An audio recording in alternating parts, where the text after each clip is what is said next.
Arise, walk through the land in the length of it and the breadth of it, for I will give it unto thee. Then Abram removed his tent and came and dwelt in the plain of Mamre, which is in Hebron, and built there an altar unto the Lord. And it came to pass in the days of Amraphel, king of Shinar, Arioch, king of Elasar, Chedorlaomer, there's a lot of kings, we won't talk about them. These made war with Bera, king of Sodom, and with Bersha, king of Gomorrah, Shinab, king of Admah, and the king of Bela, which is Zor. And these were joined together in the vale of Siddim, which is the salt sea.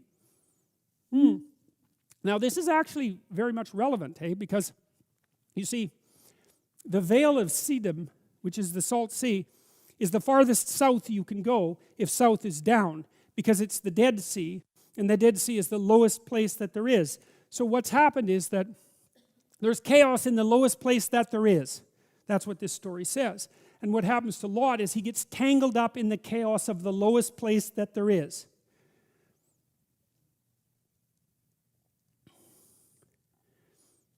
And in the 14th year came Chedorlaomer and the kings that were with him, and smote the Rephaims and Ashtaroth, Karnaim, and the Zuzims and Ham, and the Emmons in Shaveh, Kiriathaim, and the Horites in their Mount Seir unto Elparan, which is by the wilderness. And they returned and came to En-Mishpat, which is Kadesh, and smote all the country of the Amalekites, and the Amorites that dwelt in Hazazontamar, there we go, perhaps. And there went out the king of Sodom, and the king of Gomorrah, and the king of Admah, and the king of Zeboam, and the king of Bela, the same as Zor. And they joined battle with them in the vale of Siddim. So this is absolute chaos and mayhem in the lowest place. It's hell, essentially. With Chedorlaomer, the king of Elam, and with Tidal, king of nations, and Amraphel, king of Shinar, and Arioch, king of Elazar, 4 kings with 5. And the vale of Siddim was full of slime pits. Low and hell-like with war isn't enough. They had to throw the slime pits in there. Apparently, around the Dead Sea, there are pits of bitumen, like the tar pits near L.A., and so this seems to actually be historically accurate. And the kings of Sodom and Gomorrah fled and fell there, and they that remained fled to the mountain. And they took their goods, and they took all the goods of Sodom and Gomorrah and all their victuals and went their way. And they took Lot, Abram's brother's son, who dwelt in Sodom, and his goods, and departed. So Abram has a family member who falls into the lowest place.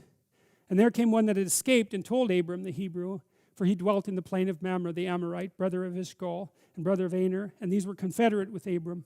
And when Abram heard that his brother was taken captive, he armed his trained servants, born in his own house, 318, and pursued them unto Dan. Well, so now we also know that Abram's a pretty brave guy, right? He gets word that this horrible war has broken out in the worst of all possible places, and that his nephew is involved. And the first thing he does is, mount up his posse and get the hell in there and rescue his nephew. So Abraham's whatever goodness is from the Old Testament perspective, it isn't harmlessness, right? It isn't emasculation and castration. It's not that. It's not weakness. It's not the inability to fight. None of that is associated with virtue. It's the sort of strength that enables someone to mount an armed team of 300 people when he finds out that his nephew is being kidnapped in a terrible war, and to get the hell out there and take him back.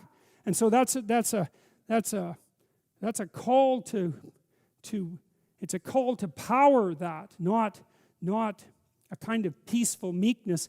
That's funny too, because there's a line in the New Testament, the meek shall inherit the earth. I got to look at my phone for a sec here, because I don't know what time it is. There's a line in the New Testament that says, and it's in the Sermon on the Mount, says the meek shall inherit the earth. And that line always bothered me. I thought, no way, that's not right. Meek can't be the right word. So when I was doing the story of Noah and talking about the Sermon on the Mount, I spent a bunch of time looking at commentaries on that line, looking at the roots, the Greek roots and the Hebrew roots, and trying to figure out what that meant. And meek does not mean meek. That's wrong. Here's what it means. Those who have weapons and know how to use them, but still keep them sheathed, will inherit the earth. Jesus, that's a lot different, man. It's a lot better, right? Because the way it's normally interpreted is, if you're so weak that you're harmless, then things will go well for you. It's like, no, that's not right. That can't be right. It doesn't fit with the narrative. It certainly doesn't fit with this narrative. And he divided himself against them, he and his servants by night, and smote them.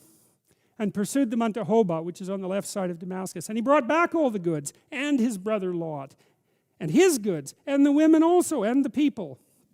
Good work, Abraham. And the kings of Sodom went out to meet him after his return at the slaughter of Chedorlaomer, and of the kings that there were there with him at the valley of Shavah, which is the king's dale. And Melchizedek, king of Salem, brought forth bread and wine. And he was the priest of the Most High God. And he blessed him and said, Blessed be Abram of the Most High God, possessor of heaven and earth. And blessed be the Most High God, which hath delivered thine enemies into thine hand. And he gave him tithes of all. And the king of Sodom said to Abraham, Give me the persons and take thy goods to thyself. That were the goods that Abram rescued, right, of the kings. And Abram said to the king of Sodom, I have lifted up mine hand unto the Lord. What does that mean? It means I've made a vow. That's what it means. That's what that phrase means. I've made a vow to God, the possessor of heaven and earth, that I will not take anything from a thread, even to a shoelace. I won't take anything that's yours, lest you should say, I've made Abram rich. I'll take only that which my young men have eaten, and the portion of men that went with me, and Aner, Eshcol, and Mamre, let them take their portion. And so Abraham decides here, he's made this immense sacrifice and done this incredibly brave act and rescued his nephew and rescued the king's goods, and they offer him a reward. And he says, I'm not going to take the reward. And the reason for that is that he doesn't want to contaminate the ethical purity of his actions. He doesn't want to be paid. He doesn't want to benefit from doing, he doesn't want to, what is it exactly? He doesn't want to benefit inappropriately from doing the right thing. It's something like that. And so it's another testament to his character, and a very complex testament, right? Because he's not a good man in any simple sense. I mean, look what's just happened. He's mounted an armed, he's led an army into battle and participated in a slaughter. He refuses to benefit from it, except to get back what was his. That's it. He refuses to benefit from it, except to get back what was rightfully his. And in that way, he maintains his covenant with God. Even to a shoe latchet, i.e. anything, though never so small or mean, lest thou shouldst claim a share with God in the honor due to him. This is from Matthew Poole, who is an English nonconformist theologian, commenting on that line. Even to a shoe latchet, i.e. anything, though never so mean or small, lest thou shouldst claim a share with God in the honor due to him, to whose blessing alone I do and I will owe my riches. Or, lest thou should say, Abram is enriched with my spoils, and however he pretended kindness and charity, yet indeed it was his covetousness that put him upon this work. After these things the word of the Lord came unto Abram in a vision, saying, Fear not, Abram, I am thy shield, and thy exceeding great reward. The vision issue again. Well, we went through that last week. Fear not, Abram, I am thy shield, and thy exceeding great reward. And Abram said, Lord God, what can you give me, seeing as I'm childless? And that's the only thing that matters to Abram at this point. And the steward of my house is this Eliezer of Damascus, no kin. And Abram said, Behold, to me thou hast given no seed, and lo, one born in my house is mine heir. And behold, the word of the Lord came unto him, saying, This shall not be thine heir, but he that shall come forth out of thine own bowels should be thine heir. So he gets promised the impossible once again. And he brought him forth abroad and said, Now look towards the heaven and tell the stars if thou be able to number them. And he said unto him, So shall thy seed be. And he believed in the Lord and counted to him for righteousness. You see, and this is the covenant idea, this belief. Because here's the belief. It's the willingness to act as if the world is constructed, so that if you do the right thing, the best possible outcome will occur. It's a decision. That's the covenant. Right? It's a decision about how to live in the world. Because the evidence can't be there before you make the decision. Right? And so you might hedge your bets. You know, when Christ comes back in the book of Revelation to judge people, because he comes back as a judge, and virtually everyone gets cast out with the chaff and not saved with the wheat. he says something very interesting. He appears in the vision with a sword coming out of his mouth. It's a horrifying vision. And he divides he divides humanity into the damned and the saved, or the damned and the saved. He says something very interesting. He says, to those who were neither hot nor cold, I will spew you out of my mouth. And it's a disgust metaphor, right? And what it says is that the worst punishment isn't waiting for those who committed to something and did wrong. The worst punishment is reserved for those who committed to nothing and stayed on the fence. And that's really something too. That's really something to think about. And it's also something I believe to be true, because I see that stasis is utterly destructive.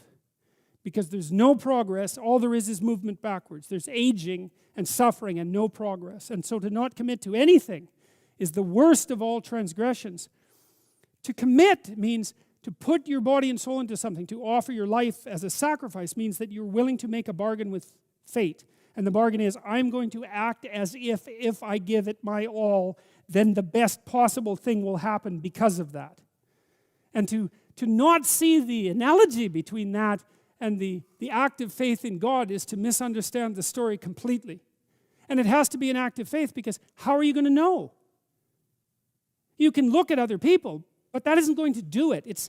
Kierkegaard was very clear about this sort of thing. There's certain sorts of truths that you can only learn for yourself through experience. And that's, of course, why Abram also has to go out alone, right? He has to leave his kin. It's an individual, it's the individuation process. Like dying, it's something that you do alone. There's no way you can tell what is within your grasp, let's say, unless you make the ultimate sacrifice. And there's no way of finding out without actually making it.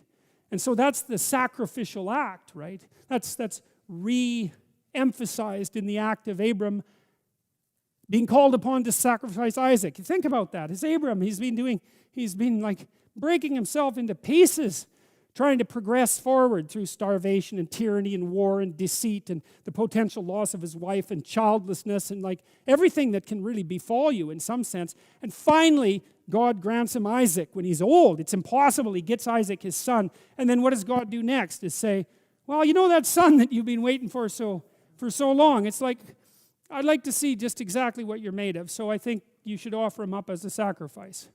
And I mean, it's a very barbaric story in a sense, and maybe in more than just a sense. But Abraham does maintain his covenant. He's willing to make the sacrifice. He's willing to make, this is the thing, he's willing to make whatever sacrifice is necessary to keep his covenant with God intact. And that's that. And that's the decision. Well, maybe it's no surprise that people don't do that.